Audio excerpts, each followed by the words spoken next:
자, 오늘부터는요, 노동경제학 제1순환인데, 연기에서 했던 거랑 거의 같은 내용입니다만, 조금 더 심화된 부분과, 그 다음에 자주 출제되지 않는 영역은 간략하게 하고, 자주 출제되는 영역을 중심으로 문제풀이 능력까지 향상시킬 수 있도록 강의를 진행하도록 하겠습니다. 자, 첫 부분에 이게 어떻게 넘기더라?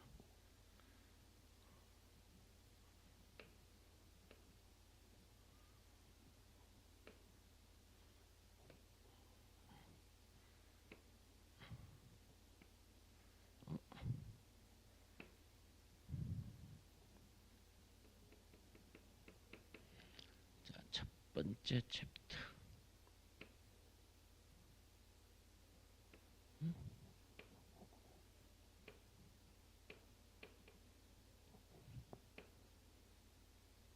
자, 첫 번째 챕터에 보시면 이런 내용들이 나와 있는데 이놈은 뭐 그냥 한번 읽어만 봐주시고요. 자,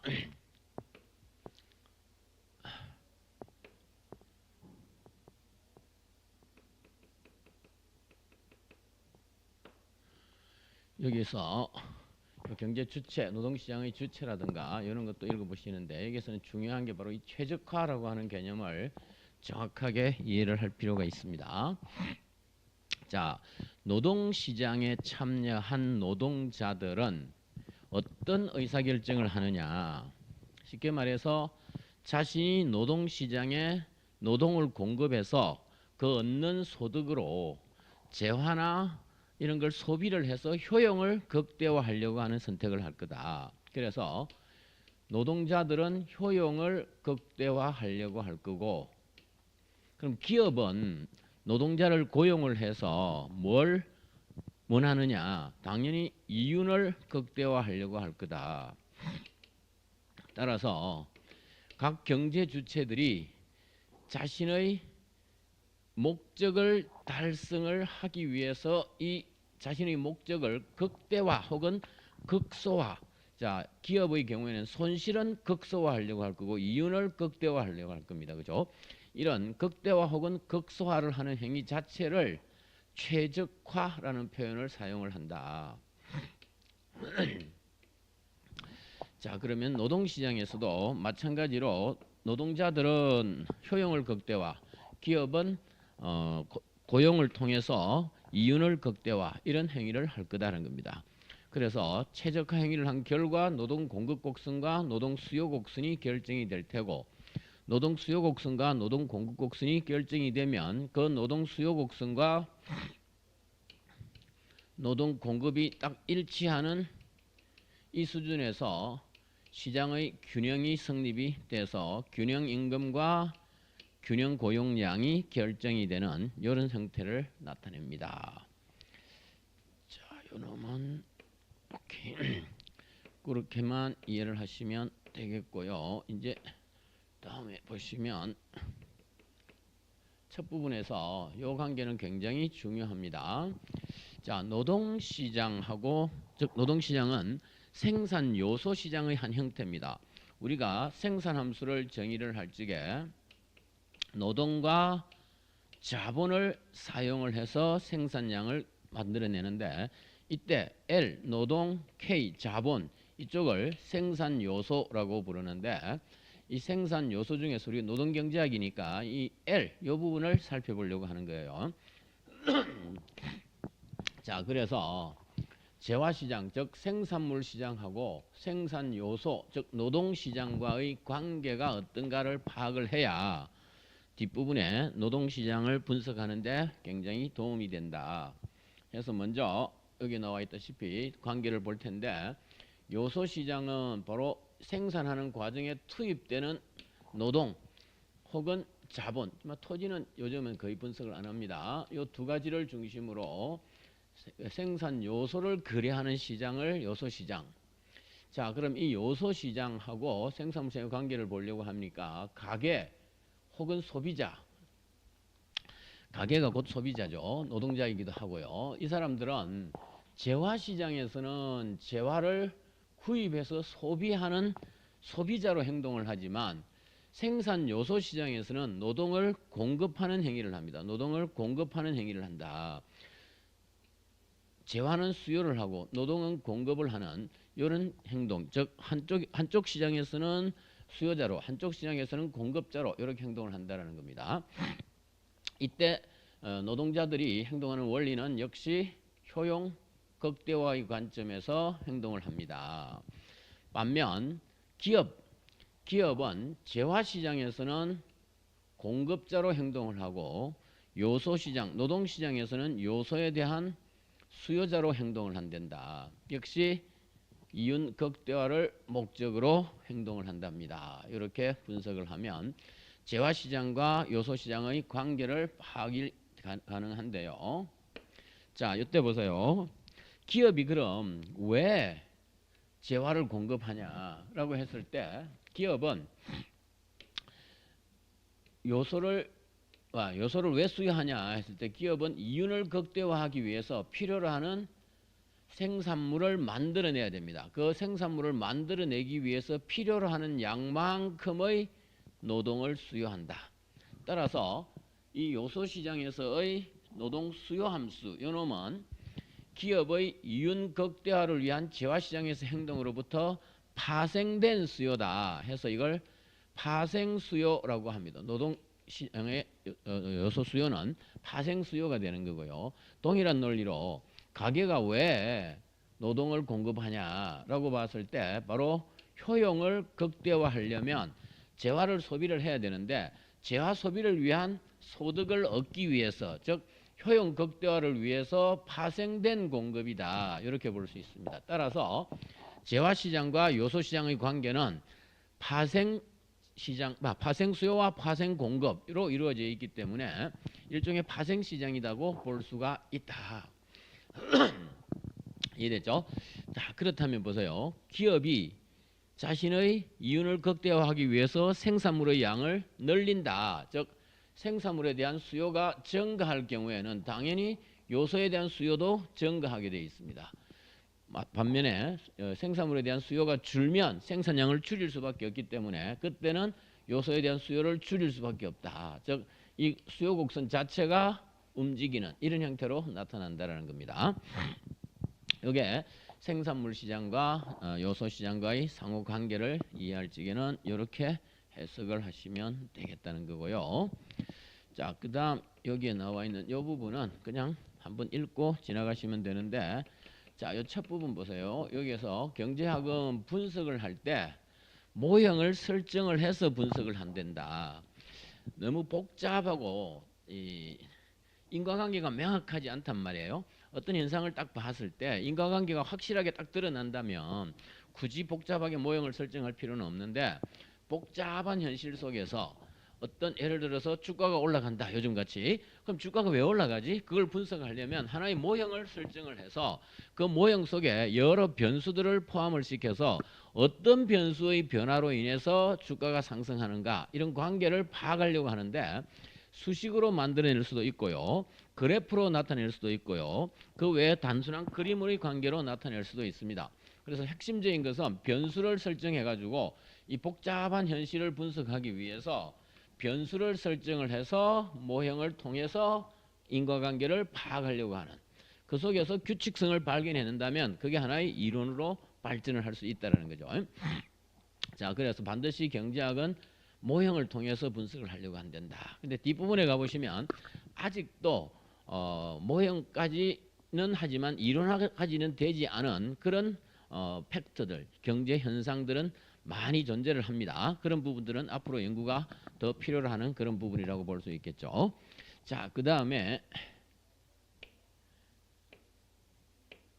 그 뒤 내용들은 그냥 한번 쭉 읽어주시면 되는데, 여기서는 요 변수를 구분할 때 내생 변수, 외생 변수로 구분하는 방법이 있습니다. 이놈은 뭐 쉽게 이해가 될 겁니다.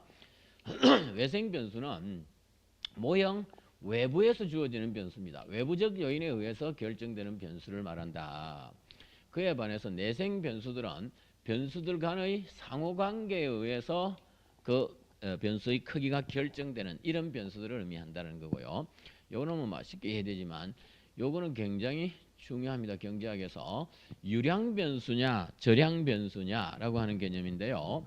자, 유량 변수라고 하는 거는 그 변수의 크기를 측정하는 관점이 일정 기간에 걸쳐서 측정된 변수냐 아니면 일정 시점에 측정된 변수냐에 따라서 일정 시점에 측정된 변수를 저량 변수, 스톡 개념이라 그러고요. 일정 기간에 걸쳐서 측정된 변수를 유량 변수, 플로우 개념 이렇게 이해를 하시면 되겠다. 그래서 보시다시피 경제학에서 많이 사용하는 통화량, 외채, 외국에 대한 부채죠. 외환 보유고 이런 거는 특정 시점에서 측정을 하잖아요. 그죠? 매달 며칠 현재 우리나라 외환 보유고가 얼마다. 이렇게 매달 며칠 현재 우리나라의 총 통화량이 얼마다. 외채가 얼마다. 이런 식으로 하니까 특정 시점에서 측정되는 변수니까 저놈은 저량 변수에 해당하고요. 그 외에 국민소득이라든가 수출입. 자, 올 한 해 무역액 수출입 이거는 2025년 1월 1일 올해가 아니군요. 작년에네요. 2025년 1월 1일부터 12월 31일까지 수출과 수입을 총 합친 거니까 그런 것이 바로 이거. 국민소득도 마찬가지죠. 1월 1일부터 12월 31일까지 그 나라 영토 내에서 생산된 최종 저하나 생산물을 싹 다 합친 거니까 전부 다 유량 변수에 어디였습니까? 유량 변수에 해당한다. 이렇게 이해를 하시면 되겠습니다. 그래서 기간에 걸쳐서 측정된 변수냐 시점에서 측정한 변수냐 이렇게 이해를 하시면 쉽다. 자, 그 외 내용들은 쭉 읽어 주시면 되겠고요. 이제 챕터 2로 들어가면 여기서부터가 본격적인 내용이 되겠다. 자, 그러면 노동경제학을 분석할 때 제일 중요한 게 노동 수요와 노동 공급인데 먼저 노동 공급을 살펴보자.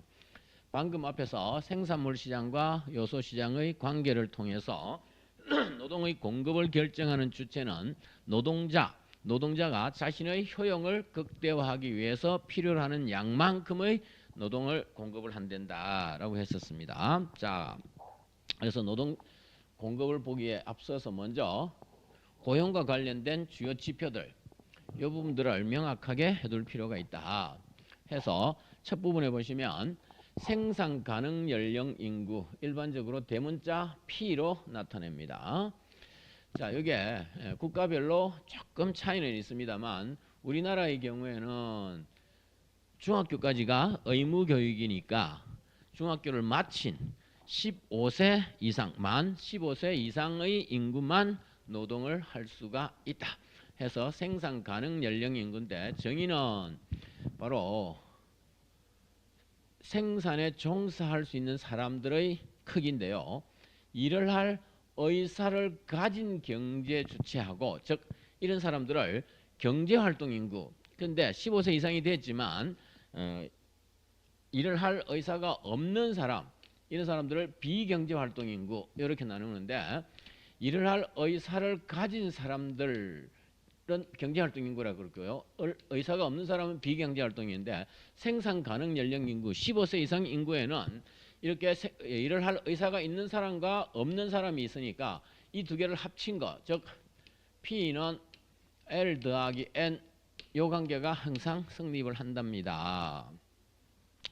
자, 그러면 여기서 중요한 변수가 바로 경제활동 참가율 소문자 P로 이렇게 적는 건데요. 이놈은 분모가 생산 가능 연령 인구 중에서 경제활동을 하는 사람의 비율입니다.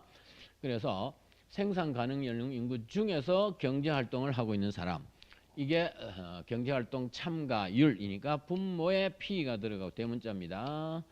그 다음 분자에 L 이렇게 들어간다. 다시 말해서 요 관계를 집어넣으면 L 플러스 M분의 L 이게 경제활동 참가율이라고 하는 겁니다. 자, 그 다음에는요.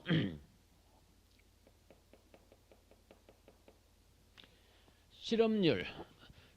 실업률의 정의는 경제활동 인구입니다. 중요한 것은 경제활동 인구 중에서 실업자의 비율을 의미한다.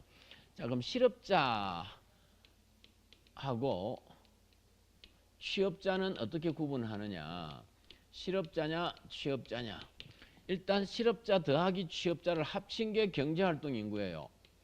경제활동 인구에는 실업자도 있고 취업자도 있는데 경제활동을 하고 있는 사람이니까 취업자의 경우에는 일을 할 의사도 있고 동시에 일자리도 가지고 있는 사람을 취업자, 일을 할 의사가 있는데 일자리를 갖고 있는 사람이 취업자고요. 실업자는 일을 할 의사는 있지만 일자리가 없어서 구직 활동을 하고 있는 사람. 일단 의사가 있으니까 일을 할 의사가 있으니까 구직 활동을 하려고 하겠죠. 이런 사람들을 우리가 실업자라 그런다. 근데 일을 할 의사가 없으면 바로 위에서 보았다시피 비경제활동 인구이기 때문에 그 사람들은 실업률 통계에서는 제외가 된다는 겁니다. 그래서 경제활동 인구 중에서 실업자의 비율, 이게 실업률이다. 그래서 분모의 경제활동 인구, 분자의 실업자의 수, 이렇게 들어간다. 역시 비율이니까 소문자로 적습니다. 자, 그 다음에 고용률이라고 하는 지표도 있다. 이놈은 생산 가능 연령 인구 중에서, 즉 분모가 P예요. 취업자의 비율이니까 E 이렇게 넣는다. 그래서 생산 가능 연령 인구 중에서 취업자의 비율이 고용률. 따라서 요즘 통계, 언론 뉴스라든지 이런 걸 보시면 실업률 몇 프로입니다 하는 이야기를 한 다음에 바로 이어서 고용률까지 함께 언급을 많이 합니다. 여러분 실업률, 여기서 조금 이따 보겠습니다만 이 실업률이라고 하는 이 통계 지표가 가지고 있는 근본적 한계가 있다 보니까 실업률만으로서는 경제 상황을 정확하게 파악하기가 어려워서 고용률을 함께 언급을 많이 한단다.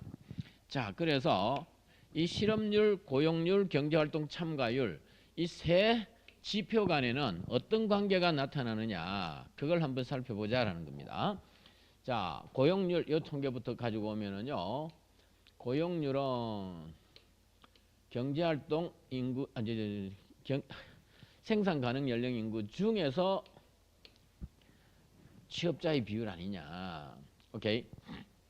자, 그러면 여기다가 경제학은 어떤 변수를 바꿀 때 1을 곱한다 했으니까 1을 곱합니다. 이렇게. 크기에는 변함이 없죠. 1을 곱했으니까. 그 다음에 이거 두 개 자리를 바꿔버리면 L분의 E 곱하기 P분의 L. 근데 이놈은 경제활동 인구, 아니 취업자는, 이 경제활동 인구는 실업자 더하기 취업자로 구성이 된다 그랬으니까 그걸 바꾸어 넣으면 L분의 E 대신에 요걸 이렇게 넘기면 L-U 곱하기 P분의 L, 요 관계가 나타나니까 L분의 L 1이고요. L분의 U 실업률이고요. P분의 L은 경제활동 참가율 해서 요게 바로 고용률이란다.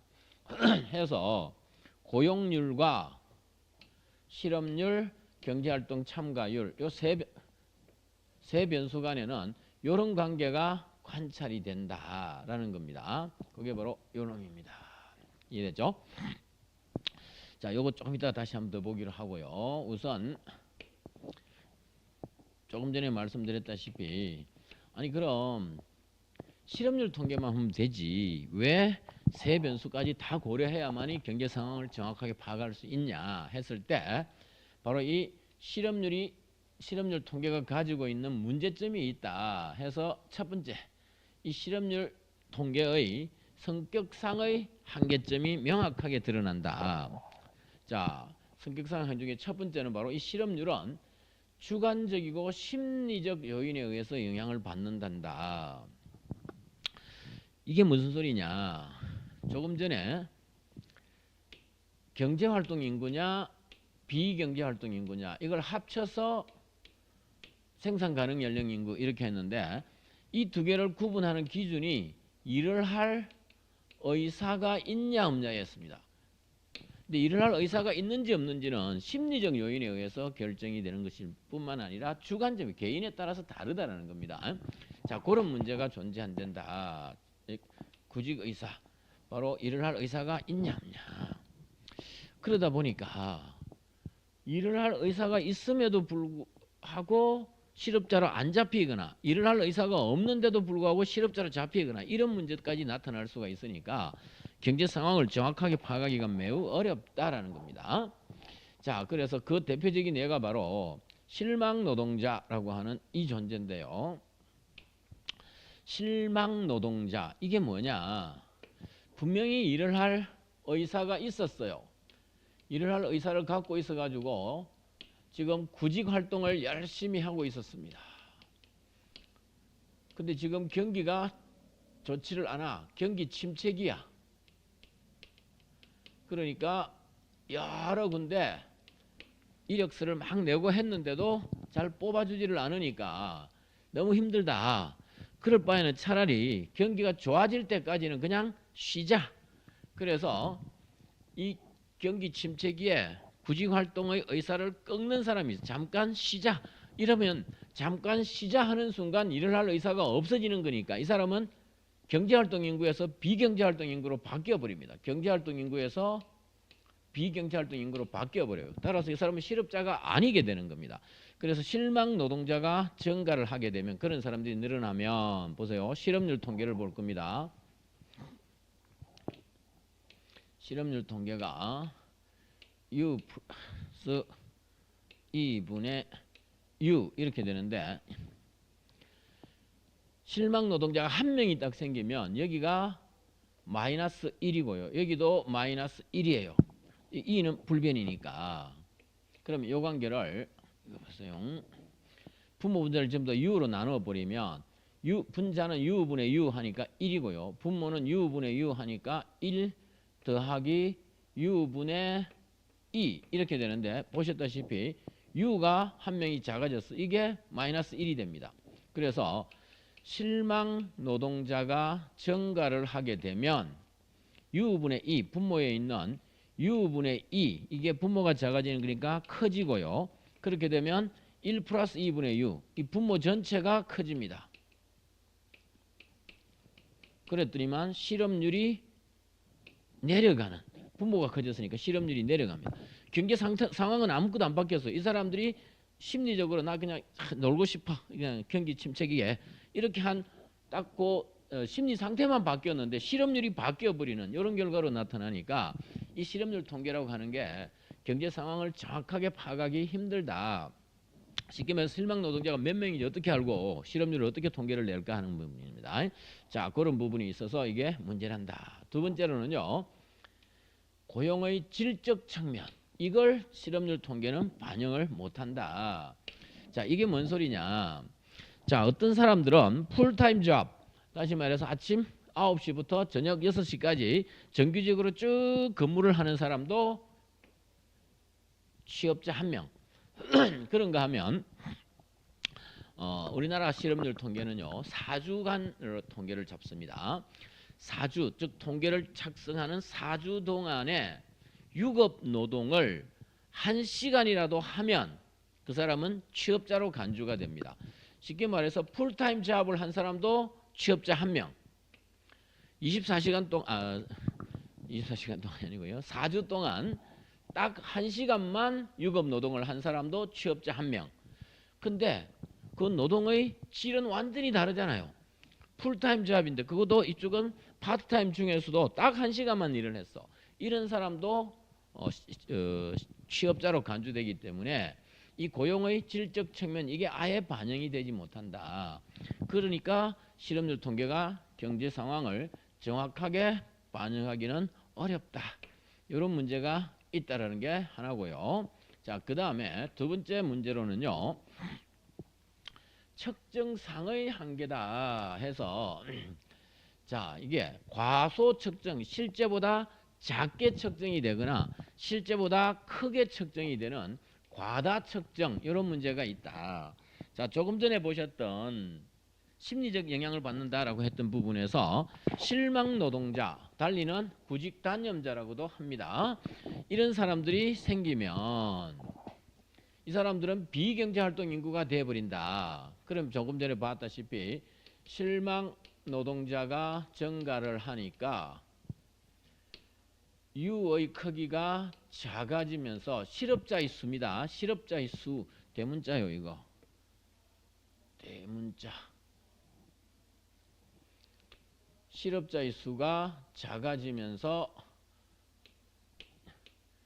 U 플러스 2분의 U 여기에서 이놈을 1 플러스 U분의 2분의 1 이렇게 하면 이 부분이 커져서 이 부분이 커지니까 부모가 커지니까 실업률이 낮게 측정이 되는 겁니다. 그래서 실제 상황보다 더 낮게 측정이 된다 해서 이걸 과소 측정이라고 하는 거다. 자, 그에 반해서 일을 할 의사가 없으면서도 마치 일을 할 의사가 있는 것처럼 왜 그렇게 하느냐 하면 실업자 지원 혜택이라고 말은 했습니다만 굳이 실업수당을 받으려고 해도요. 실업수당을 받으려면 두 가지 조건이 전제가 돼야 됩니다. 아무한테나 실업수당을 주는 게 아니고요. 일단 이전 다니던 직장에서 해고가 돼야 됩니다. 스스로 일하기 싫어서 그만두고 나온 사람, 스스로 직장을 포기하고 나온 사람은 실업수당의 혜택을 받지 못합니다. 자, 그 다음에 또 한 가지 조건은 뭐냐면 일단 해고가 돼야 된다는 거였고요. 그 다음에는 구직 활동을 하고 있어야 돼요. 해고가 됐는데 그냥 일하기 싫어하고 놀아버리면 안 줍니다. 그래서 구직을 하는 활동을 하고 있다. 즉 구직 의사가 있어야 되고 해고가 돼야 됩니다. 그런 사람들에게 실업수당을 지급을 하는 거거든요. 그런데 내가 구직 활동을 하고 있는지 없는지, 즉 구직 의사가 있는지 없는지는 주관적이기 때문에 정부에서 알 방법이 없습니다. 근데 구직을 할 의사가 없음에도 불구하고 실업수당을 받기 위해서 마치 구직할 의사가 있는 것처럼 꾸미게 되면 정부의 입장에서는 실업수당을 안 줄 수가 없는 상황이 됩니다. 자, 그런 상황을 이야기하는 건데요. 자, 예를 들어서 어떤 여성 노동자 이분이 결혼을 하기 위해서 이제 시집이 아주 잘 살아. 그러니까 굳이 뭐 일을 할 필요가 없었다 해서 결혼을 하게 되면 그만둘 거니까 결혼 준비하기 위해서 직장을 그만뒀어. 스스로 그만둔 겁니다. 그리고 회사에는 부탁을 해서 회사에 뭐 열심히 다녔으니까 해고된 걸로 좀 해주세요. 당연히 해고된 걸로 해주겠죠. 뭐 자기도 나가는 것도 아니고 기업 입장에서는 굳이 실업수당 못 받게 쟤 결혼하느라고 스스로 물러났어요 라고 할 이유는 없잖아요. 그죠? 그래서 일단 기업한테 부탁을 해서 잘린 걸로 해달라. 해고된 걸로 하고요. 자, 근데 그냥 놀고 있으면 안 되니까 바로 취업 활동을 하고 있다. 구직 의사가 있다는 걸 보이기 위해서 어떻게 하느냐면요. 이력서.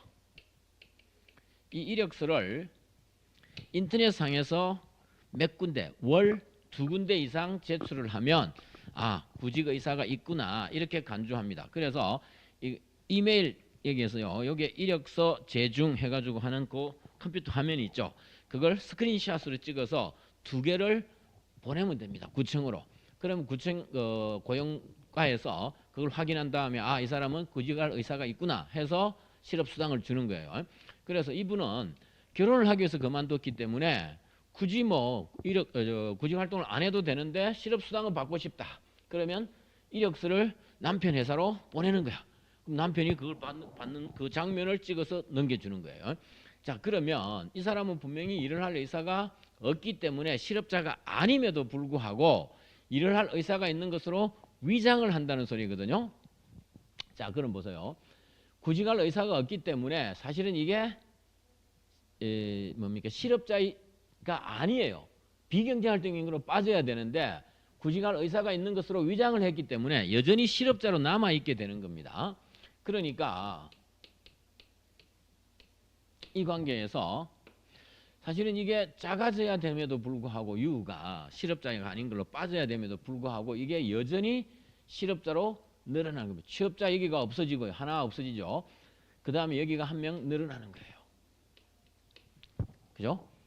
취업 상태에서 실업을 한 걸로 위장을 했기 때문에 그러면 여기서 보시다시피 1 플러스 u분의 2분의 1 이렇게 되니까 요 놈은 플러스 1이 됐고 요 놈은 마이너스 1이 돼서 요 부분이 작아졌어요. 분모가 작아졌다는 거예요. 그러니까 그죠? 분모가 작아지니까 실업률은 올라가는 걸로 과다 측정이 되는 이런 결론으로 이어진다라는 겁니다. 자, 이런 문제가 있기 때문에 이 실업률 통계만으로는 경제 상황을 정확하게 파악하기가 어려워서 여러 국가들은 다양한 방식으로 그걸 보완하는 대책을 세우는데 우리나라는 별 다른 대책이 없습니다. 미국 같은 경우를 보면 실업률 통계 자체를 6가지로 나누어서 U1부터 U6까지 6가지 통계를 내놓습니다. 그러면 연구자들이나 아니면 정부에서 이걸 자기 목적에 맞게 어떤 실업률 통계를 가져다 쓸까 이걸 정해서 활용을 할 수가 있게 된다는 겁니다. 우리는 딱 한 가지로만 내기 때문에 아직 여전히 문제점이 남아있다. 자, 그 다음에요. 실업률하고 통계하고 관련된 내용은 그런 거고요. 자, 그러면 이제 노동자들이 효용을 극대화하는 선택을 한다라 그랬는데 그럼 어떤 형태로 효용을 극대화할 것인가? 그래서 그 효용 극대화 모형을 풀기 위해서 우리가 지금부터 알아봐야 될 게 바로 이 무차별 곡선 이론, 즉 한계 효용 이론이라고 하는 내용입니다. 그걸 먼저 살펴보자. 자, 그래서 소비자들의 효용의 크기를 나타내는 함수인데 바로 소비자가 어떤 재화를 소비함으로써 얻는 만족감을 효용이라고 하고 그 재화 소비량과 만족감의 크기, 즉 효용의 크기의 관계를 나타내는 것을 효용함수 이렇게 정의를 하자. 그래서 재화를 C에게 소비하고 여가를 L 단위 소비를 하게 되면 얻는 효용이 얼마냐를 이렇게 나타낼 수 있다고 가정하자라는 겁니다. 함수 형태로 서면 이렇다라는 겁니다. 그래서 이 가로 안에 들어있는 C와 L의 함수로 나타낼 수가 있겠다. 즉 이렇게 하면 되는 겁니다. U는 C, L의 제곱 혹은 U는 루트 CL 뭐 이런 식으로 함수 형태로 만들어낸다라는 겁니다. 그러면 재화 소비량과 여가의 크기에 따라서 효용이 어떻게 결정이 될 것인지가 나타난다. 물론 함수는 다양한 함수로 만들어낼 수가 있습니다. 뒤쪽에서 우리가 살펴볼 겁니다. 자, 그래서 효용 함수의 개념 봤고요. 그 다음에 무차별 곡선, 무차별이니까 차별이 없다. 즉 같다라는 거죠. 즉 동일한 효용을 나타내주는 재화 소비점의 궤적 이걸 쭉 연결한 거. 그 소리는 뭐냐니까 이 무차별 곡선상에서는 효용의 크기가 같다라는 겁니다. 효용이 무차별하다는 거예요. 자, 만일에 X 재화랑 Y 재화를 소비를 하는데 효용 함수가 이렇게 생겼다면 이 A점이나 B점이나 효용의 크기가 같습니다. 여기가 X0개, Y0개 소비하고 여기가 X1개, Y1개 소비를 한다면 무차별 곡선 상이니까 효용의 크기가 같다. 그래서 동일한 효용을 수준을 나타내주는 재화 소비점들을 연결한 곡선을 효용 함수 무차별 곡선이라고 한다. 즉 효용 함수를 재화 평면에 그린 거다. 이렇게 보시면 되겠습니다. 자, 그러면은요. 이 무차별 곡선 방금 보신 대로 무차별 곡선이 특징이라고 주어져 있는 건데 이거 굉장히 중요합니다. 자, 첫 번째로 무차별 곡선은 우하향할 수밖에 없다. 자, 효용이 동일해야 돼요. 효용이 동일해야 됩니다. 요놈하고 A점하고 B점의 효용이 동일해야 되는데 이거 보세요. Y의 소비가 줄었습니다. Y의 소비를 줄이면서 효용이 똑같아지려면 X의 소비는 늘릴 수밖에 없는 이런 관계가 나오는 겁니다. Y의 소비도 줄이고 X의 소비도 줄였는데 효용이 같다? 그러면 두 재화는 도대체 어떤 관계냐? 굳이 여기를 선택할 이유가 없었죠. 처음부터 밑에 점을 선택하면 되는 거니까. 따라서 무차별 곡선은 반드시 우하향한된다. 그 다음에 원점으로부터 멀리 떨어져 있는 이런 무차별 곡선과 이런 무차별 곡선을 가정했을 때 이 빨간색보다 이 노란색 계통이 더 멀리 떨어져 있지 않느냐. 따라서 이쪽이 재화 소비량이 훨씬 많은 겁니다. 두 재화 모두. 따라서 효용이 더 크다. 그 다음에 무차별 곡선은 교차해서는 안 된답니다. 두 무차별 곡선이 교차를 하면 어떤 문제가 생기느냐. 이런 무차별 곡선하고요. 이런 무차별 곡선이 있다고 치면 요점 요걸 C점이라 그러고요. 요점을 A점, 요점을 B점 이렇게 놓고 보면 A점에서의 효용과 B점에서의 효용은 서로 같지가 않죠. 무차별 곡선이 서로 다르기 때문에 UA랑 UB는 같지 않아요. 분명히 그죠? 같은 무차별 곡선이 아니에요. 자, 그런데 이거 보세요. UA랑 UC는 같은 빨간색 무차별 곡선 상에 있으니까 같아요. 그리고 B랑 C도 UB랑 UC도 같아요. 같은 흰색 무차별 곡선 상에 있으니까.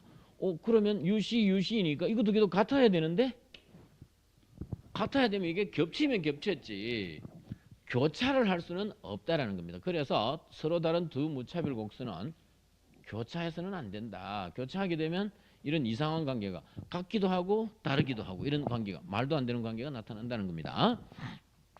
자, 그 다음에 무차별 곡선은 원점에 대해서 볼록하다. 자, 무차별 곡선은 원점에 대해서 볼록하다.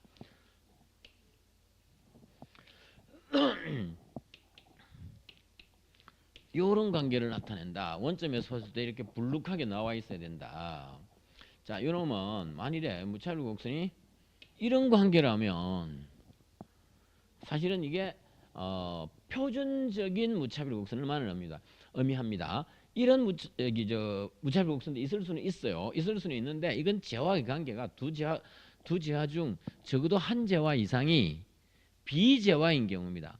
그렇지만 두 재화가 모두 재화인 경우라면 두 상품이 모두 재화인 경우라면 반드시 원점에 볼록해야 된다. 왜냐 보세요.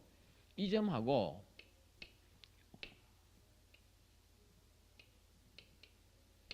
이 점을 비교했을 때 A점에 비해서 B점은 Y의 소비량은 점점점 작아져가고 X의 소비량은 점점점 커져갑니다. 자, 이때 보세요. 우리가 경제학의 기본은 희소성의 원칙이죠. 희소한 자원을 어떻게 분배할 것이냐가 경제학인데 Y의 양이 점점점 작아져 간다는 것은 Y는 점점점 희소해지는 거고 X의 양이 많아진다는 것은 Y는 점점점 희소성이 없어진다. 그만큼 풍부해진다는 소리예요. 그러면 X제에 비해서 Y제를 더욱더 중요하게 여긴다. 이런 의미를 담고 있는 거예요.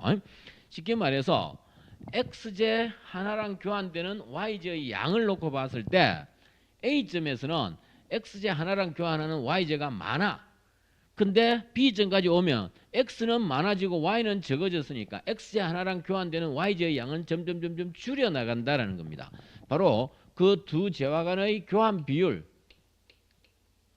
이게 바로 이 점에서 접선인데 그만큼 완만해지지 않을 수 없는 겁니다. 그게 바로 희소한 자원을 더 높게 평가한다라는 의미를 담고 있기 때문에 원점에 대해서 볼록해야 됩니다. 근데 방금 말씀드린 대로 둘 재화 중에서 한 재화 혹은 두 재화 모두가 비재화다라고 한다면 이렇게 생길 수도 있어요. 그러나 우리는 이걸 제외하고 이건 전부 다 정상적으로 두 재화가 모두 재화라는 전제 하에서의 분석이니까 원점에 볼록한 형태로 나타날 수밖에 없다. 이해됐죠? 자, 그 다음에는요.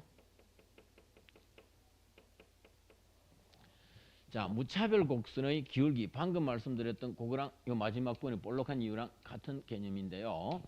자, 무차별 곡선의 접선의 기울기 해도 되고 막 기울기 해도 됩니다만은 두 재화가 있을 때 무차별 곡선이 이렇게 생겼다. 그러면 이 임의의 한 점, 어떤 점에서건 이 접하는 접선의 이 기울기,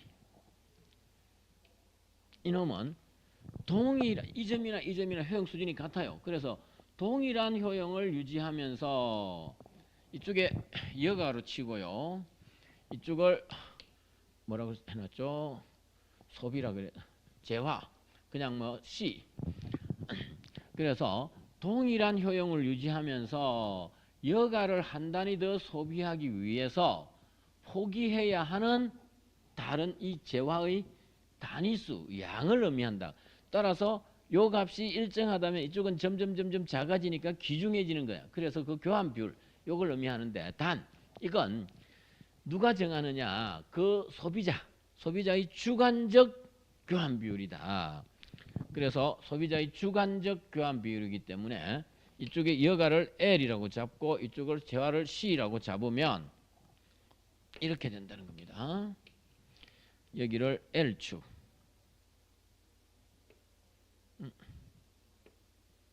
이렇게 하면 되겠네. 여기를 아이고야 L축, 여기를 C축 이렇게 잡으면 이미 이 점에서 접선의 기울기가 이놈이다. 접한다고 쳐요. 이렇게. 그러면 이놈은 바로 DL, L의 증가량 분의 DC, C의 감소량. 여기서 L이 증가하면 C가 감소하게 되어 있는데 좀 더 일반화시켜서 설명을 드리자면 이렇다라는 겁니다. 이렇게 있을 적에 이 점에서 이 점으로 올 경우 이렇게 이동을 할 경우에 이게 바로 L의 증가량이고요. 이게 바로 C의 감소량 아니냐. 근데 한쪽은 양수고 증가니까 이렇게 오면 이쪽은 음수예요. 비율이 음수일 수 없으니까 그냥 앞에다가 마이너스를 붙여서 계산을 한 겁니다. 그래서 마이너스 DL분의 DC 요 놈이 L과 C 간의 주관적 교환 비율을 나타내는데 그걸 달리는 한계 대체율이라고 번역을 하고요. MRS Marginal Rate of Substitution for L for C 해서 LC 이렇게 하면 된다. MRS LC가 바로 여가와 재화 간의 주관적 교환 비율을 나타내는 한계 대체율이다. 자, 그래서 요 값을 MRS LC라고 하는데 요 놈은 일일이 이걸 그래프 그래서 측정을 할 수가 없고 함수가 주어진다면 그 함수의 편미분을 통해서 계산이 가능하다 해서 이거 보세요. 방금 말했던 이 두 점 사이에서 A점과 B점 이렇게 이동을 해올 때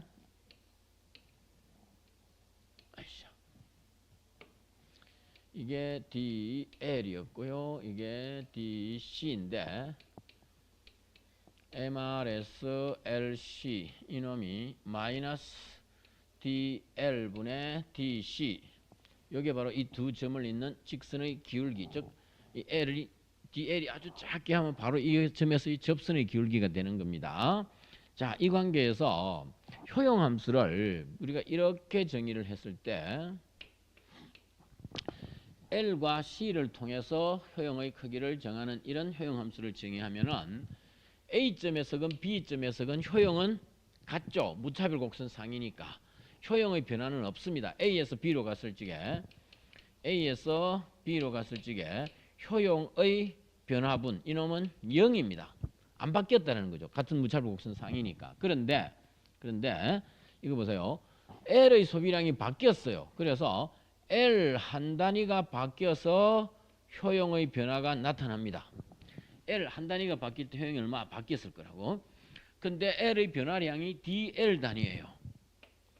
DL 단위 더하기 C의 소비량도 바뀌었으니까 C 한 단위의 변화로 인한 효용의 변화분 곱하기 C의 변화수 DC 이게 A점에서 B점으로 왔을 때 효용의 변화분을 합친 거잖아요. 이 값이 0이라는 겁니다. du가 0이라는 소리는. 그래서 이 부분이 뭐냐? 이게 바로 L 한 단위 변화로 인한 효용의 변화분이니까 MUL L 한 단위 변화로 인한 효용의 변화분을 L의 한계 효용, 그다음에 이 부분은 C의 변화로 인한 C 한 단위 변화로 인한 효용의 변화분이니까 MUC C. 따라서 L의 한계 효용, C의 한계 효용. 그럼 여기에서 이 수식에서 이걸 구해내면 그게 바로 한계 대체율을 구하는 식이 됩니다. 그래서 이 부분을 다 우변으로 이렇게 넘기면 MUL 곱하기 DL은 이렇게 넘기니까 마이너스 MUC 곱하기 DC 이렇게 되죠. 좀 이리 와. DC DC 요 관계가 나온다는 겁니다. 그럼 여기서 이거 보세요. MUC를 양변에 나눠 없애고 여기는 MUC 나누었고요. 그 다음에 DL을 양변에 나눠버리면 DL. 그러면 마이너스 DL분의 DC 요거죠. 마이너스 DL분의 DC는 MUC분의 MUL. 이게 바로 MUC분의 MUL. 요게 한계 대체율이다. 이런 의미가 된다는 겁니다. 그게 바로 이런 의미입니다. 여기는 마이너스가 있는데 여기는 없어요. 여기 한계 대체율 MUC분의 MUL. 조심해야 될 것은 수평축이 L축이고요. 수직축이 C축이에요. 항상. 자, 그렇게 되면 이 수평축을 편미분한 것을 분자에 두고 수직축으로 편미분한 것을 분모에 둔 이게 한계 대체율이다. 이렇게 이해를 하시면 되겠다. 이해됐습니다. 자, 그러면 왜 이래? 응? 너무 이상하네.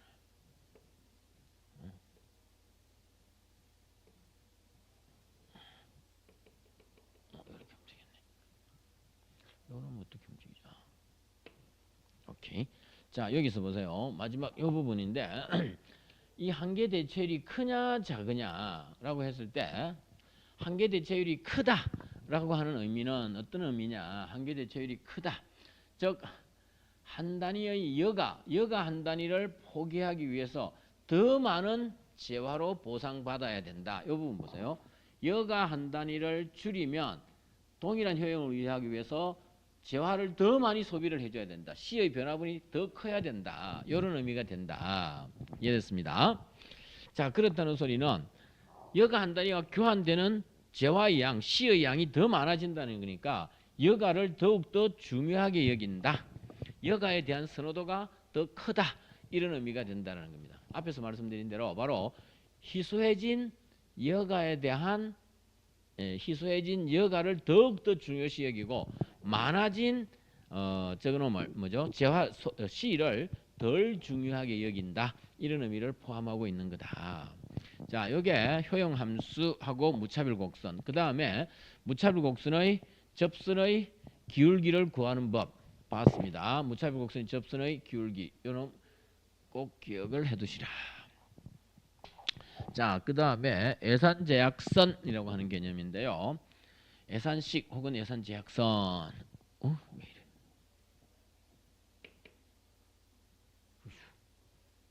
이걸 눌러야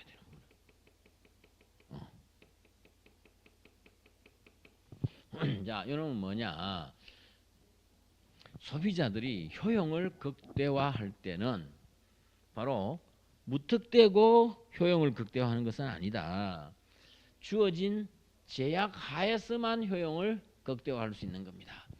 근데 일반적으로는 소득 범위 내에서 효용을 극대화한다. 근데 지금 여가 소비 선택 모형 여기에서는 이 소비자의 양은 어디에 제약을 받느냐 하니까 자신이 몇 시간을 노동을 해서 소득을 벌어들였는가. 그리고 벌어들인 소득인데 그 소득의 크기랑 근데 거기에는 자신은 안 벌어들였지만 부모로부터 물려받은 자산이라든가 이런 게 있을 거 아니에요. 그죠? 그래서 근로소득과 비근로소득을 합친 이 소득의 크기에 제약을 받을 수밖에 없다. 이런 의미가 되는 겁니다. 그래서 여기에 이런 식으로 해놨습니다. T는 뭐 HL입니다. 이거는 뭐 숫자상으로 그런 거고요. 그래서 근로시간이 H시간이다. 그러면 H시간을 하는데 시간당 W의 임금을 받고 이게 근로소득이죠. 그 다음에 이놈이 이제 비근로소득. 이걸 합치면 그걸 갖고 살 수 있는 재화의 양 이렇게 제약을 받는다라는 겁니다. 이런 제약 하에서 효용을 극대화하려고 하는 게 소비자들의 합리적 선택이 됩니다. 자, 그러면 다음 페이지를 이제 보시면은요. 여기에 가용 시간을 T 시간으로 잡았습니다. 이 T는 하루에 쓸 수 있는 전체 시간입니다. 그리고 여가 시간을 L로 잡았습니다. 이게 가용 시간, 여가 시간. 그럼 전체 가용 시간에서 여가 시간을 뺐다는 의미는 그게 뭐죠? 실제 노동을 하고 있는 시간이다. 이런 이야기예요. 그래서 T-L 이게 L 더하기 H를 총 가용 시간. 여가 시간과 노동 시간을 합치면 T 시간이 나온다. 근데 T가 총 가용 시간에 해당하는 거다. 이렇게 이해를 하시면 되겠습니다. 자, 그러니까 보세요. H라고 하는 것은 T-L 이게 노동 시간이에요. 왜 그걸 굳이 H로 안 쓰고 L로 바꾸느냐? 여기를 L축으로 잡았기 때문에. 그리고 효용 함수가 C랑 여기 소비니까 C겠죠. L의 함수로 주어져 있으니까 이게 H 함수가 아니거든. 그래서 H를 L로 바꿔주는 겁니다. 이렇게. 자, 해서 이렇게 바꾸면 이게 근로시간이 됩니다. 그러면 시간당 임금이 W면 T-L 시간 동안 일을 하니까 이게 근로소득이고요. 만일에 비근로소득이 있으면 여기에 비근로소득을 넣어주면 됩니다. 여기에서는 V라는 비근로소득을 주었어요. 뭐 부모로부터 물려받았건 길거리 지나가다 주었건 복권에 당첨이 됐건 이건 다 비근로소득이니까 이걸 합친 걸 가지고 소비를 하는 거다. 근데 이거는 소비재의 양이란 말이에요. 근데 원래는 여기에 곱하기 P, C라는 소비재의 가격을 곱해야 되는데 PC를 1이라고 놔버리면 이 재화의 가격을 1이라고 놔버리면 그냥 요것만 해도 된다. 그래서 지금 이게 말은 안 나와 있습니다만 C의 가격이 1이라는 전제 하에서의 분석입니다. 그리고 요거 안 적은 이유가 바로 그겁니다. 자, 그래서 요게 바로 제약식이 되는데 이 식은 L축과 C축에서 보세요. 요걸 요렇게 넘기면 C-V는 L축입니다. L축. 그래서 마이너스를 앞으로 묶어내면 마이너스 W L-T 이렇게 나타낼 수 있죠. 자, 요거 보세요. 우리 고등학교 수학을 한번 떠올려 봅니다. 고등학교 수학을 딱 떠올려 보면 Y-3은 마이너스 2 X-5 이렇게 적으면 이게 뭐죠? XY 평면에서 5,3을 지나는 기울기 마이너스 2인 우하향하는 직선 이런 의미잖아요. 그죠? 똑같이 LC축에서 T, V를 지나는 기울기 마이너스 W인 우하향하는 직선 T, V를 지나는 이런 의미가 된다. 근데 요 T를 넘어서는 가용 시간이 전부 T이기 때문에 이쪽은 의미가 없어서 지워버리고 나면 요렇게 꺾어진 형태로 딱 되게 돼 있다. 이랬습니다. 요게 바로 C는 요렇게 적는 게 애산제약식이다. 여기 적어놨네요. 애산제약식이 바로 요렇게 된다. 그래서 요렇게 꺾이는데 여기가 T, V 요 점을 지나는 거다. 이쪽은 예산식이 안 돼요. 왜? 가용 시간이 이거밖에 안 되기 때문에 그래요. 이해됐죠? 자, 저런 예산 제약 하에서 소비자들은 자신의 효용을 극대화하는 선택을 한댄다. 그래서 여가 소비 선택 모형, 즉 여가를 택할지 재화 소비를 택할지 혹은 소비라고 하지도 않고 그냥 소득, 여가 소득 선택 모형 이렇게 부르는 경우도 있습니다. 그럼 여기에 식만 달라지면 됩니다. 소득이니까 그때는 여기가 재화가 아니고 소득 M 이렇게 넣으면 여가 소득 선택 모형이 되고, 재화를 집어넣으면 여가 소비 선택 모형이 된다. 즉 여가와 소비 둘 중에 하나를 선택을 해서 자신의 효용을 극대화하는 선택을 해보라 라는 이야기가 되겠습니다. 자, 그러면 이런 효용 극대화 모형을, 이게 모형입니다. 우리 앞에서 모형을 이렇게 설정하면 실제는 요 값을 얼마 이렇게 줍니다. 효용 함수를. 그러면 문제를 풀 수가 있게 된다. 자, 푸는 법을 살짝 살펴봅시다. 소비자들은 예산 제약 하에서 효용을 극대화, maximize, 이거는 subject to 이렇게 읽는다 그랬습니다. 자, 그러면 효용 극대화를 하려면 방금 보신 이게 예산 제약선입니다. 꺼진 거. 이 예산 제약 하에서 효용을 극대화하려면 무차별 곡선은 원점에 볼록한 이런 형태라는 거잖아요. 제일 바깥쪽에 나가는 이 점을 찾으면 된다. 그래서 이 예산 제약선하고 무차별 곡선이 딱 접하는 점을 찾으면 효용이 제일 커진다라는 겁니다. 이해됐죠? 자, 그런데 무차별 곡선하고 예산선하고가 딱 접한다는 소리는 무차별 곡선의 접선의 기울기가 앞에서 우리가 MRS LC 이놈이었고요. 그 다음에 여기에서 예산식의 기울기의 절대값은 마이너스 W인데 절대값이니까 W입니다. 이거 두 개가 같으면 된다. 이런 의미가 되는 겁니다. 이거 두 개가 같다는 의미는 요 값 MRS LC가 MUL분의 MUC였기 때문에 요놈하고 W가 같아요. 같은 이야기입니다. 이 두 개는. 이게 바로 요놈이다. 효용 극대화 조건은 이렇게 될 조건이 된다.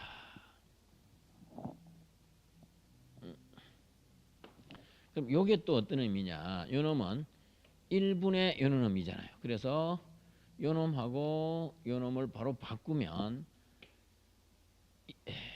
W분의 MU 여기 잘못 넣었나? MU 이거 잘못 넣었네요. 그러니까 이상하게 나오지. 이겁니다. 요 놈은 MUC분의 MUL이네요.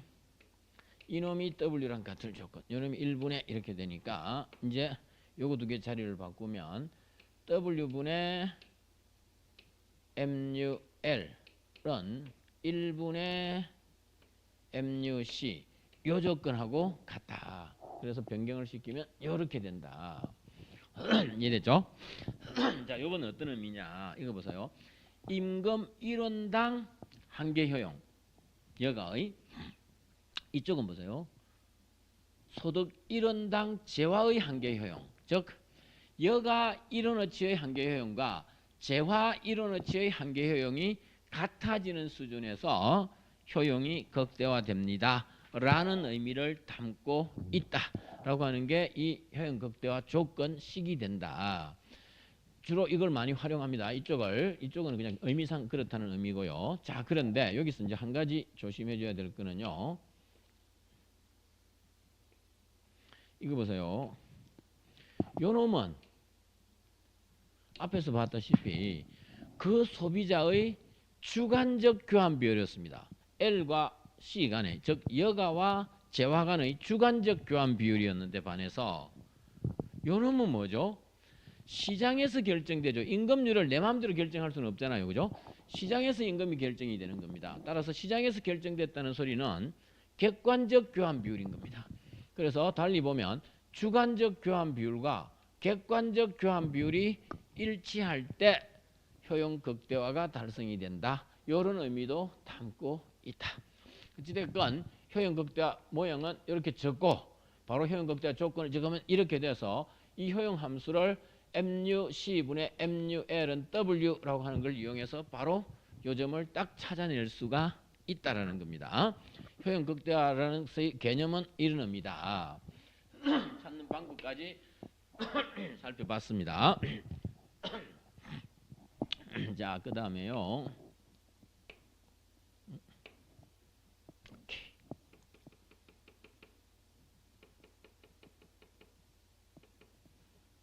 자, 효용 극대화 균형 방금 앞에서 봤던 그 그림이고요. 그래서 L의 크기가 수평축이 L이었잖아요. 그죠? L의 크기가 딱 결정이 되면 T에서 L을 빼버린 이 값이 바로 노동 공급 시간이 된다. 노동 시간은 T에서 L을 빼버린 요놈이다. 자, 그래서 노동 공급은 바로 효용 극대화로부터 L이 결정이 되면 바로 튀어나올 수 있게 이렇게 되는 게 여가 소득 선택 모형 혹은 여가 소비 선택 모형이라고 불러주는 내용입니다. 자, 그 다음에 그럼 이제 이 여가 소득 선택 모형의 결과에 어떤 영향을 주는 요인을 찾아보려고 하는데요. 먼저 비근로소득이 변화하면 결과가 어떻게 달라질 거냐. 자, 여기에 왼쪽부터 보시면 원래는 여기가 초기 부전점 해서 요렇게 비근로소득이 $100, 가용시간이 110시간이 주어져 있어서 시간당 임금이 얼마 하고 이렇게 제시가 된 거예요. 그럼 조금 전에 보셨다시피 무차별 곡선이 여기에 접하는 점을 딱 찾았어. 그렇기 때문에 요 점, P0점, 이 점에서 지금 효용이 극대화되어 있는 이런 상황을 보자. 그럼 여기서 보시다시피 110시간의 가용시간 중에서 70시간을 여가로 즐기고 나머지 40시간을 노동 공급을 해서 비근로소득 $100랑 근로소득 요놈이죠. 근로소득 $100 합쳐서 $200를 소비하고 있는 이런 상황이었어요. 이런 상황인데 만일에 비근로소득이 증가했다. 비근로소득이 증가했다. 요거 앞에 효용함수 제약식에서요. 우리 이렇게 했죠. 마이너스 W T 마이너스 L 플러스 V 해서 요 놈을 비근로소득으로 잡았는데 이게 커진 거야. 그러면 T, V가 더 위로 올라간다는 소리입니다. 여기서 T, V였는데 이제는 T, V하고 위로 올라간 거예요. 이해됐죠? 초기 부전점이 위로 올라갑니다. 그런다고 해서 기울기가 바뀌지는 않기 때문에 평행이동이다라는 겁니다. 평행이동. 요 V의 변화, 즉 비근로소득의 변화는 평행이동으로 나타나지 회전이동이 아니에요. 자, 그래서 이렇게 바뀌더라. 그럼 봐보세요. 초기 부전점이 여기에 있을 적에 여기서 저걸 했었어요. 효용 극대화를 하고 있었는데 이제 이게 그대로 이렇게 평행이동을 했더니만 새로운 균형점을 딱 찾으면 요렇게 나타나는 경우랑 요렇게 나타나는 경우를 볼 수가 있다. 자, 먼저 보세요. 기초경제학, 노동경제학 말고요. 거기서 보면 재화 가격이 바뀌었을 적에 대체효과랑 소득효과, 가격이 바뀌면 대체효과랑 소득효과인데 예산식의 기울기가 바뀌었을 때 나타나는 게 대체효과고요. 그 다음에 예산식이 이동을 했을 적에 나타나는 게 소득효과예요. 근데 여기서 보시면 기울기는 안 바뀌었기 때문에 대체효과는 없고 소득효과만 있습니다. 오케이? 조금 이따가 보겠습니다만 W가 바뀌면 임금이 바뀌면 대체효과, 소득효과가 다 나타나는데 지금은 임금률은 안 바뀌고 비근로소득만 바뀌었기 때문에 대체효과는 없고 소득효과만 나타나는 이런 상황이에요. 자, 그래서 먼저 이쪽을 보시면 여기에 있던 게 일로 갔어요. 만일에 그렇다는 겁니다. 그럼 보세요. 오히려 40시간의 노동에서 30시간의 노동으로 노동 공급은 줄고 70시간의 여가에서 80시간의 여가로 여가의 소비는 늘었습니다. 이런 상황이라면 비근로소득이 증가해서 똑같은 시간을 노동을 하게 되면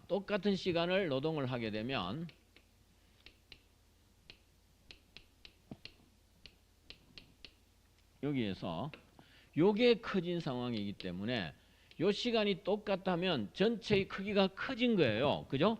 즉 총소득의 크기가 커졌어요. 총소득의 크기가 커졌을 때 소득이 증가할 때 소비량이 늘어나는 경우를 우리가 정상재라 그러고요. 소득이 증가했을 때 오히려 소비량이 줄어드는 재화를 열등재라고 하는데 이 경우에 보세요. 여가의 소비량이 늘었다고. 그렇다는 소리는 여가가 정상재에 해당하는 거다. 자, 그에 반해서 이 오른쪽 그래프를 보면 똑같이 이렇게 바뀌었을 적에 여가의 소비가 70단위에서 60단위로 오히려 줄었어요. 이런 재화, 즉 소득이 증가할 때 소비량이 오히려 줄어드는 재화가 열등재였기 때문에 여가가 열등재인 경우라면 여가의 소비를 줄이는 쪽으로, 여가가 정상재라면 여가의 소비를 늘리는 쪽으로 이렇게 바뀔 거다. 소비자 균형점은 달라진다라는 겁니다. 이해됐죠? 그래서 여가가 정상재냐 열등재냐에 따라서 균형은 달라질 수가 있다. 요건 그래프까지 확실하게 그릴 수 있도록 해주셔야 됩니다. 노동 공급에 있어서 제일 중요한 것 중에 하나가 예를 들어서 이런 겁니다. 정부에서 보조금을 준다. 코로나 지원금을 주건 뭐 상품금을 주건 이렇게 하면 노동자들이 소비자 균형이 어떻게 바뀔 거냐. 그거 분석을 하는 게 제일 자주 나오는 테마 중에 하나니까 그때는 비근로소득이 변한 겁니다. 뿐만 아니라 뭐 최저임금제를 실시해서 시간당 임금을 높여줬네. 그러면 또 어떻게 될 거냐. 그런 게 시험에는 제일 자주 나올 수밖에 없는 그런 문제가 되겠습니다. 자, 일단 요거 분석하는 방법은 설명드렸고요. 구체적인 함수를 통해서 분석하는 방법은 뒤쪽에 가서 연습 문제를 통해서 하도록 하겠습니다. 자, 개념상 이렇더라. 그래서 비근로소득 증가의 효과를 봤고요. 그 다음 보세요. 자, 일반적으로 가격, 여기에서는 임금이죠. 임금이 바뀌었을 적에 소비자 균형이 어떻게 노동자들이 선택이 어떻게 바뀌느냐 그걸 분석하려면 여기 방금 이걸 하기 위해서 기본적으로 이걸 알고 있어야 된다. 그래서 기초경제학에 나오는 내용을 한 겁니다. 가격이 바뀌었을 때 효과는 크게 두 가지 대체효과랑 소득효과로 나누는데 이 두 개를 합쳐서 우리가 가격 변화 효과 조금 이따가 보겠습니다만 여기서는 임금률이 바뀌면 대체효과랑 소득효과가 함께 나타나는 건데 방금 여기처럼 임금률은 그대로 유지되면서 비근로소득만 바뀌는 거니까 대체효과는 없고 소득효과만 있는 경우를 봤어요. 자, 그러면 대체효과가 뭐고 소득효과가 뭐냐 하는 걸 보는데 대체효과는 두 가지 방식이 있어요. 힉스 방식에 의한 대체효과랑 슬러츠키 방식에 의한 대체효과가 있는데 아무 말이 없을 경우에는 전부 힉스 방식에 의한 대체효과를 의미하는 거다. 슬러츠키 방식에 의한 경우는 따로 요구를 하는데 노동경제학에서는 슬러츠키 방식에 의한 걸 요구하지 않습니다. 그러니까 힉스 방식에 의한 것만 알고 계시면 된다. 자, 힉스 방식에 의한 대체효과가 뭐냐? 정의가 있습니다. 실질 소득이 불변인 상황에서 상대 가격의 변화로 인한 재화 소비량의 변화 효과, 이 놈을 대체 효과라고 하고요. 뭐가 불변이고 뭐가 바뀌는가를 보세요. 자, 소득 효과는 반대입니다. 상대 가격의 변화가 없는, 여기는 실질 소득이 불변이고 이쪽은 상대 가격이 변화가 없어야 돼요. 앞에서 우리 기울기 그대로 유지를 했죠. 실질 소득의 변화로 인한 재화 소비량의 변화, 이걸 소득 효과라고 한단다. 자, 그런데 이 실질 소득을 뭐로 해석을 하느냐? 바로 효용으로 해석을 하는 게 힉스가 정의한 방식이에요. 실질 소득을 효용으로 정의한 게요. 자, 그런데 슬러츠키는 잠깐 언급을 하자면 슬러츠키는 실질 소득이 불변이라는 것을 재화 구매량이 불변이다라고 해석을 한 겁니다. 따라서 그것만 제껴도 됩니다. 여기서는.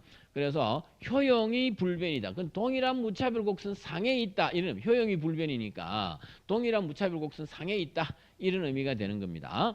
자, 해서 실질 소득이 불변일 때 상대 가격의 변화로 인한 재화 소비량의 변화분, 이게 대체 효과인데 이거 뭐야? 뭐가 보고 하나 빠졌습니다. X 되겠죠. XJ 가격 하락은 전부 다 X가 빠져버렸네. X에 대한 YJ의 상대 가격의 하락을 의미하므로 이게 보세요. 이게 xj, xj, yj 이렇게 넣어주세요. 이거 봅시다.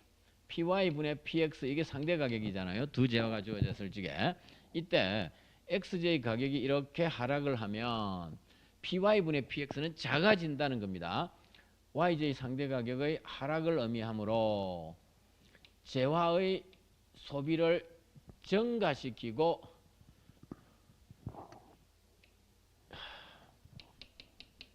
xj의 소비를 증가시키고 yj의 소비를 감소시킨다. 자, 이렇게 해석을 해야 됩니다. 여기 xj의 소비를 증가시키고 yj의 소비를 감소시킨다. xy가 빠졌습니다. 자, 이게 이렇다는 겁니다. 이게 바로 대체 효과다. 이거 보세요.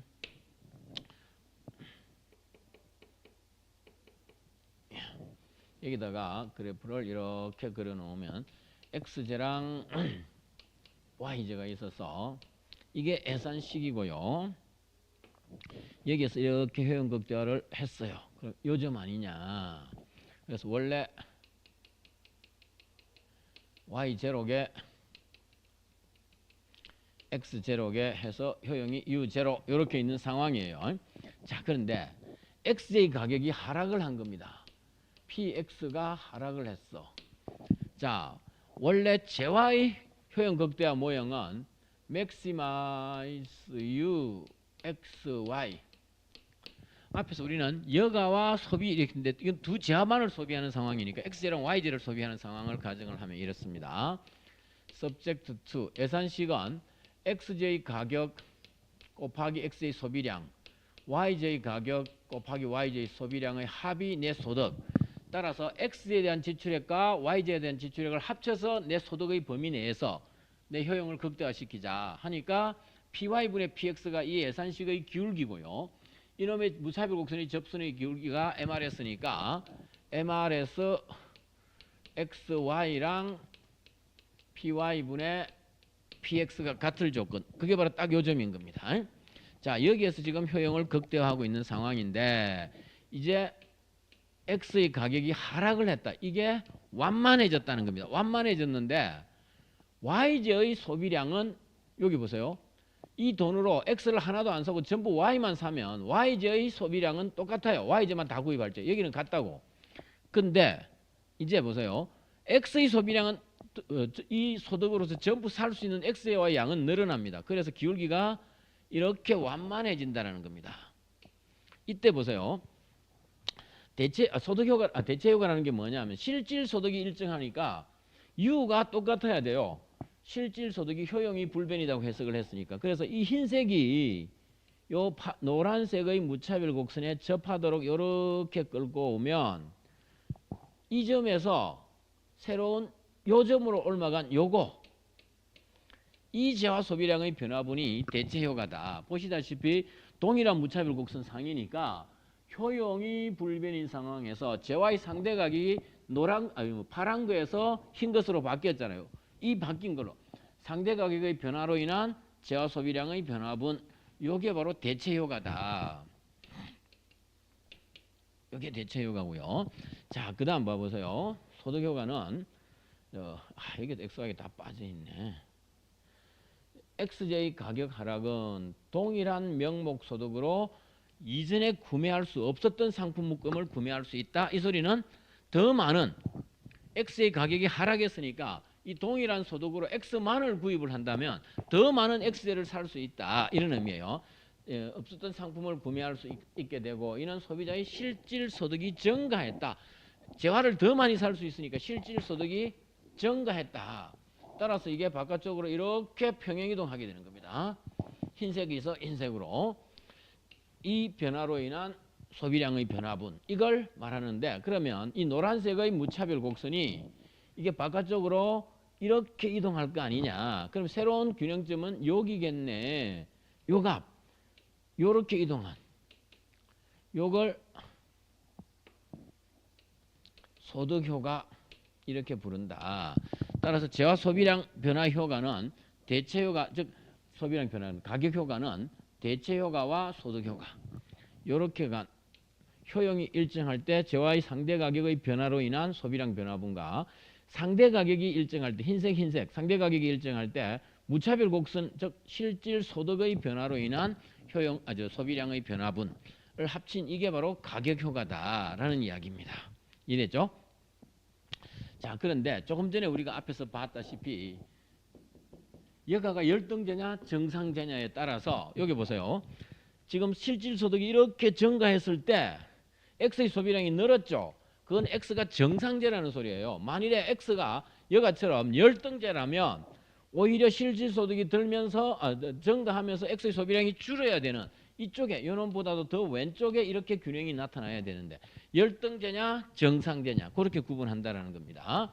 자, 요게 가격 효과를 대체 효과랑 소득 효과로 분리해서 나누어 보는 방법이다. 근데 이게 뭐 순서대로 나타나는 게 아니고 한꺼번에 나타나는데 그 측면을 나누어서 보면 이렇게 구분할 수 있다라는 소리입니다. 자, 그럼 보세요.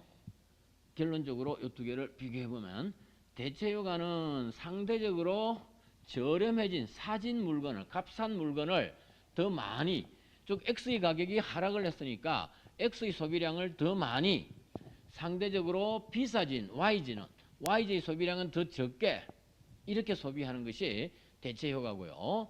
소득 효과는 상품의 성격에 따라 다른데 방금 말씀드린 대로 정상제면 소득 효과의 소비량이 늘고 열등제면 소비량이 줄어든다 이런 이야기가 되겠습니다.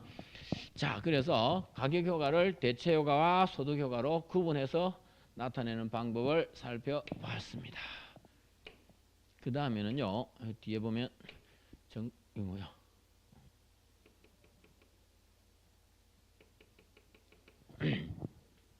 이게 방금 말씀드린 정상제면 실질소득이 증가했을 때 소비량이 증가하고 열등제면 실질소득이 증가했을 때 오히려 감소합니다. 그래서 여기에서 여기로 온 대체효과랑 여기에서 여기로 간 소득효과인데 이 경우에는 지금 소득효과가 양수로 나타나기 때문에 정상제인 경우를 그린 거다. 이해됐죠? 자, 이렇게 이해를 하시면 되겠다. 그럼 이 논리를 지금 노동시장에서 여가 소비 선택 모형 혹은 여가 소득 선택 모형에다가 적용시켜서 상대 가격에 해당하는 게 뭐겠습니까? 임금률의 변화잖아요. 그죠? 임금률이 바뀌면 노동자들의 선택이 어떻게 달라지는가? 그걸 적용시켜서 해석을 해보자 라고 하는 내용이 그 다음에 이어질 내용입니다. 여기는 앞에 걸 알고 이걸 보자. 자, 여기서부터는 잠시 쉬었다 하도록 하겠습니다.